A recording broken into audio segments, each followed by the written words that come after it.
Hello everyone, my name is Kofi Bamfo, and welcome to my channel. In my video, Salvation from Hell, I took a deep dive into the last days of the temple in Jerusalem, the coming judgment, which occurred 33 years after the death of Christ, who also died at the age of 33. I went over the command that Jesus gave to his disciples, which was to go into all the worlds and preach the gospel. The reason why he gave that command was because Jews from all over the world, every nation, every year would come down to Jerusalem to celebrate the Passover feast. Now, the advent of Christ made the Passover feast null and void by him fulfilling those things that the law and the prophets spoke of. The feasts and all the animal sacrifices being made every year were no longer necessary because those things were indicative of the ultimate sacrificial Lamb of God, Jesus the Christ. So the preaching of the good news by the disciples going into every nation was not only a deterrent, what is coined salvation, but it was also a dispensation of a new order, a new testament, a new temple. Therefore, if the old temple is no longer relevant, like Jesus said, there shall not be left here one stone upon another that shall not be thrown down. So if the Jews from every nation all over the world believed the gospel that was preached, then they would no longer need to travel to Jerusalem every year to celebrate the Passover. They were considered safe or saved because the return of Christ was going to be a judgment on Jerusalem and of the temple. The disciples and those that preached the gospel understood that judgment was coming upon the city. They just didn't know when. So their message to every Jew in every nation was to repent, believe in Christ, and be saved, or be considered safe. Why? The judgment happened during the Passover in 70 AD. Jews from all over the world traveled down to Jerusalem to celebrate this feast, while terrorists or zealots took control over the city, locked the gates, and killed as many people as possible. Meanwhile, Roman soldiers had surrounded the city, while people within the walls were dying from a famine and from the terrorists. Those that were in the city wished they were already dead because the famine was more agonizing than death itself. This was the backdrop and the pressure the disciples were in, trying to get as many people saved as possible so that Jews wouldn't wind up in hell or in a place where there was weeping and gnashing of teeth. This was not going to be an easy feat. Jews from all over the world, every nation, spoke different languages, and the disciples, who were Galileans and only had spoken Aramaic, would have had to learn all these different languages in order to translate the gospel. So before his ascension, Jesus, in his wisdom, told the disciples to wait in Jerusalem for a certain day at a certain hour. So on this particular day, during the Feast of Pentecost, also known as the Feast of Weeks, which was initially celebrated in the wilderness during the days of Moses, when Moses came down from Mount Sinai with the Torah, or the commandments, which was a shadow of things to come when the 12 disciples, who represent the 12 tribes of Israel, were in an upper room, which is also symbolic of a high place, or the Mount Sinai. They were in an upper room when suddenly the Holy Spirit fell upon them, and each of them were able to speak in a different language. And during that time in Jerusalem, there were Jews, devout men from all over the world, there to celebrate the Feast of Weeks. The news was spread of what had taken place with the disciples. So in a short order, these devout men from all over the world had come together and were confused because each man heard the disciples speaking in their own language. And this is what they said when they came together in Acts chapter 2, verse 7.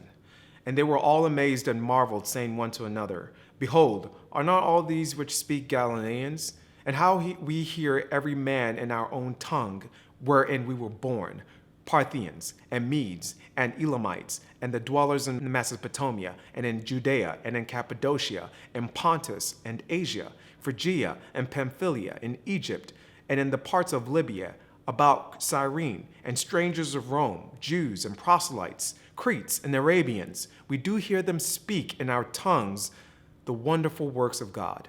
This is literally what the gift of tongues is all about. Nothing more, nothing less. This is literally what Jesus had meant when he said, "And they shall cast out devils and speak in a new tongue," or a new language. The ability to speak in languages that I had just rattled off. All of a sudden, now the disciples had it. And they were able, with that gift, to convert thousands of Jews from all over the world into believing in Christ. So far, if you're with me, there's nowhere at this point that speaking in tongues is this.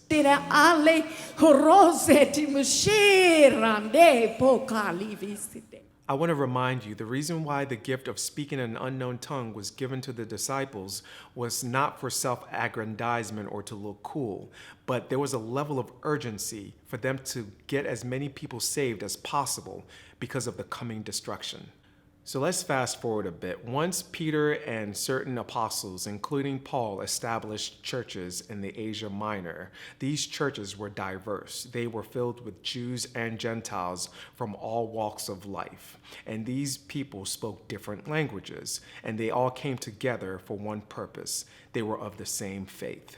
One such church was located in Greece, the church in Corinth. Paul wrote a letter to this church describing the gifts of God and when and how to use them in order to gain the best results. There were certain men who desired preeminence like the apostles had because the apostles spoke in diverse tongues. And these men also wanted to speak in diverse tongues above all the other gifts. But little did they know that the purpose of speaking in diverse tongues was for the purpose of reaching out to unbelievers. But once you became a believer and you were engrafted in a body of other believers or in a church, then that particular gift wasn't as important as other gifts that were operating within the body. In 1 Corinthians chapter 12, verse 4, Paul says this: "Now there are diversities of gifts, but the same Spirit. And there are differences of administrations, but the same Lord. And there are diversities of operations, but it is the same God which worketh all in all.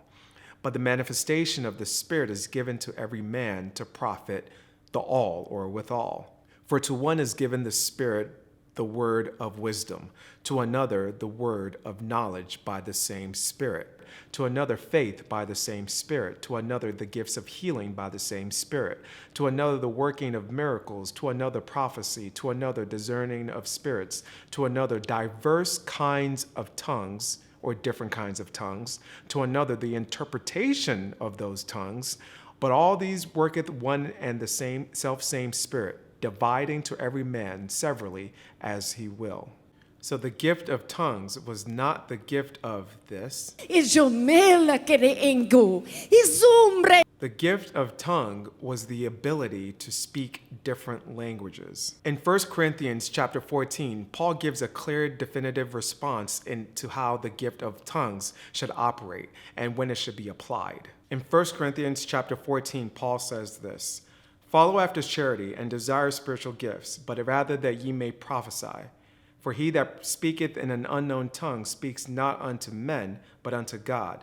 For no man understands him, howbeit in the Spirit he speaks mysteries." Like I said, Paul is writing this letter in response to those seeking preeminence in the church by desiring the spiritual gift of speaking in tongues, because they saw the apostles speaking in tongues and they put tongues above all the other gifts. And Paul is saying, instead of seeking preeminence, seek to be of service, seek charity, and desire the gift of prophecy instead of speaking in tongues. Because if you're speaking in tongues in the church, no one can understand what you're saying except for God. And so even though you're in spirit, you're speaking in mysteries to the rest of the church because no one understands you. For the purpose of illustration here, I'm going to use Mandarin. Let's say if I have the gift of Mandarin and I'm in the church and no one in the church is Chinese or speaks Mandarin. Well, even though I have this cool gift of speaking in Mandarin, if I'm speaking in Mandarin, no one's going to understand my Mandarin. No one's going to understand what I'm saying. Only God is going to understand, but no one else is going to understand. I'm going to speak in mystery to them. And so that gift is of no use. Verse 3, "But he that prophesieth speaks unto men to edification and exhortation and comfort." So if I'm prophesying, then I'm edifying the church. I'm being useful instead of being useless with my Mandarin. It's important to note now, if I'm prophesying in an unknown tongue or an unknown language like Mandarin, then it's important that there's someone there, or even if I interpret what's being said so that the whole church can be edified or understand what's being said. This is what the gift of interpretation was all about. You didn't necessarily have to understand the language or speak the language. You just had to have the gift to be able to interpret what that language is or what's being said. Verse 4, "He that speaks in an unknown tongue edifies himself, but he that prophesies edifies the church." Now, if I'm speaking in Mandarin, then I'm edifying myself because no one else is being edified because no one else understands the language that I'm speaking. So I'm edifying myself. But if I prophesy, then I'm edifying the church because the church understand what's being said in the language that's coherent.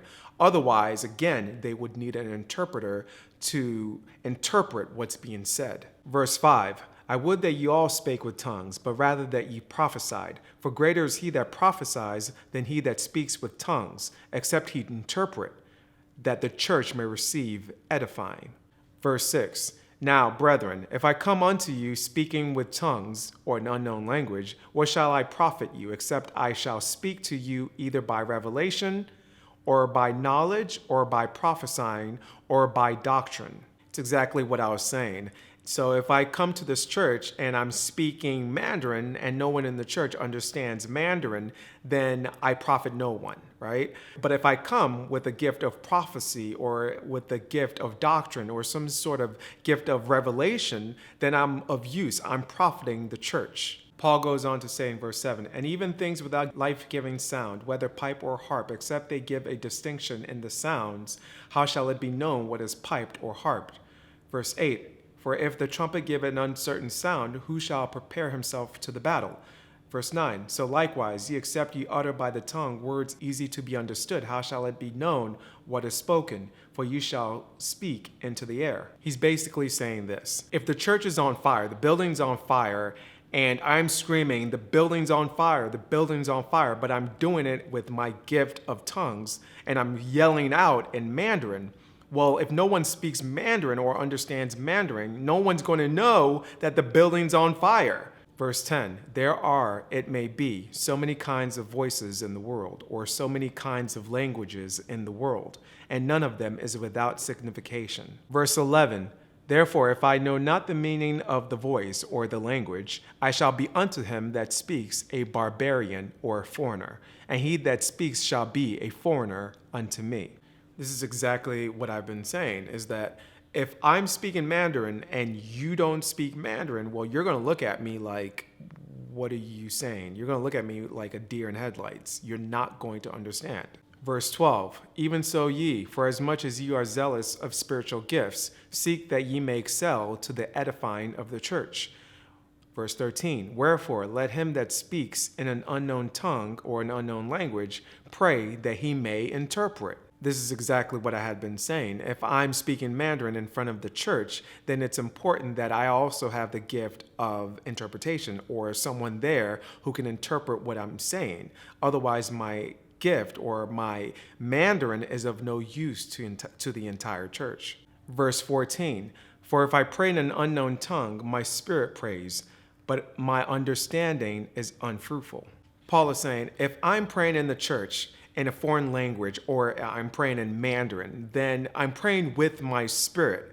But the understanding of what I'm saying is unfruitful to the rest of the church. Verse 15, what is it then? I will pray with the Spirit, and I will pray with the understanding also. I will sing with the Spirit, and I will sing with the understanding also. So he's basically saying that instead of praying in an unknown tongue or praying in Mandarin, pray in a language that everyone can understand, or sing in a language that everyone can understand. Verse 16, else when thou shalt bless with the Spirit, how shall he that occupies the room of the unlearned say amen at thy giving of thanks, seeing he understands not what thou sayest? So he's saying that if I'm speaking in a foreign language, or if I'm speaking in Mandarin and I'm praying in Mandarin, how would someone be able to say amen at the end if they don't know when I stopped or when they don't know when I finished? Because I'm speaking in a language they don't understand. Let's skip to verse 18. I thank my God, I speak with tongues more than you all. Verse 19, yet in the church I had rather speak 5 words with my understanding, that by my voice I might teach others also, than 10,000 words in an unknown tongue or an unknown language. Paul utilized the gift of speaking in tongues as he traveled the nations preaching and evangelizing. So it was an important mechanism to reach and convert those that were unbelievers.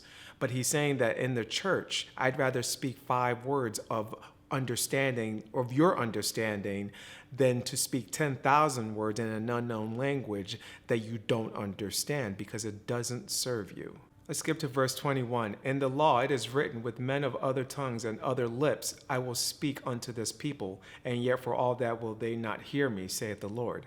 22. Wherefore tongues are for a sign not to them that believe, but to them that believe not. But prophesying serves not for them that believe not, but for them which believe. In verse 21, he's quoting Isaiah, who prophesied the coming of Christ and the destruction of the temple in Jerusalem. And even though after Christ dispensed the Holy Spirit on the disciples and they received the gift of tongues and were sent out to all the nations to preach the gospel to all the Jews who spoke different languages, most of them did not believe. And eventually they ended up going to Jerusalem in 70 AD to celebrate the Passover, and there they died. So this is what that's referring to. Verse 23, if therefore the whole church come together into one place and all speak with tongues, and there come in those that are unlearned or unbelievers, will they not say you are mad? He's basically saying that if you're in the church and everyone in the church is speaking in an unknown tongue or an unknown language, or if I'm speaking in Mandarin, another person is speaking French, and another person is speaking Spanish, and another person is speaking English, and another person is speaking Portuguese, or another person speaking Afrikaans. If a stranger walks in, wouldn't they be considered crazy? Because how can they understand one another? Let's skip to verse 27. If any man speak in an unknown tongue, let it be by two or at the most by three, and that by course, and let one interpret. Verse 28. But if there be no interpreter, let him keep silence in the church, and let him speak to himself and to God. Like I had already said, if I'm speaking an unknown tongue, if I'm speaking in Mandarin, then it's important for someone with the gift of interpretation to interpret the Mandarin that I'm speaking to the church. Otherwise, if there's no one there to interpret what I'm saying, I might as well just be quiet and speak to myself and to God. So the question is, how did we get from speaking in tongues being defined as speaking different languages like they did in the book of Acts chapter 2 to this?